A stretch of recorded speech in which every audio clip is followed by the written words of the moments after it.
Genesis 15. After these things the word of the Lord came to Abram in a vision. Fear not, Abram, I am your shield. Your reward shall be very great. But Abram said, O Lord God, what will you give me, for I continue childless, and the heir of my house is Eliezer of Damascus?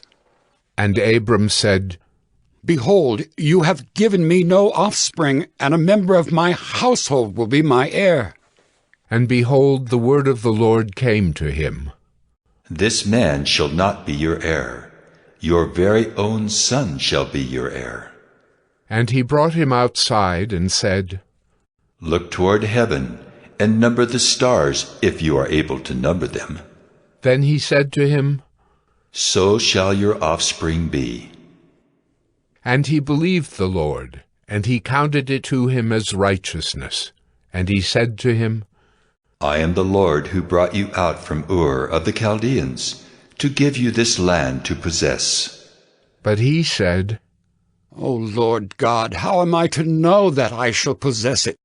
He said to him, Bring me a heifer 3 years old, a female goat 3 years old, a ram 3 years old, a turtle dove, and a young pigeon.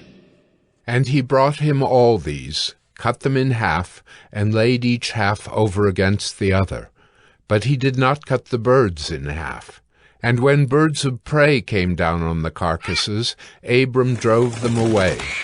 As the sun was going down, a deep sleep fell on Abram, and behold, dreadful and great darkness fell upon him. Then the Lord said to Abram, Know for certain that your offspring will be sojourners in a land that is not theirs, and will be servants there, and they will be afflicted for 400 years. But I will bring judgment on the nation that they serve, and afterward they shall come out with great possessions. As for yourself, you shall go to your fathers in peace. You shall be buried in a good old age. And they shall come back here in the 4th generation, for the iniquity of the Amorites is not yet complete. When the sun had gone down and it was dark, behold, a smoking firepot and a flaming torch passed between these pieces. On that day the Lord made a covenant with Abram, saying, To your offspring I give this land, from the river of Egypt to the great river, the river Euphrates, the land of the Kenites, the Kenizzites, the Cadmonites, the Hittites, the Perizzites, the Rephaim, the Amorites, the Canaanites, the Girgashites, and the Jebusites.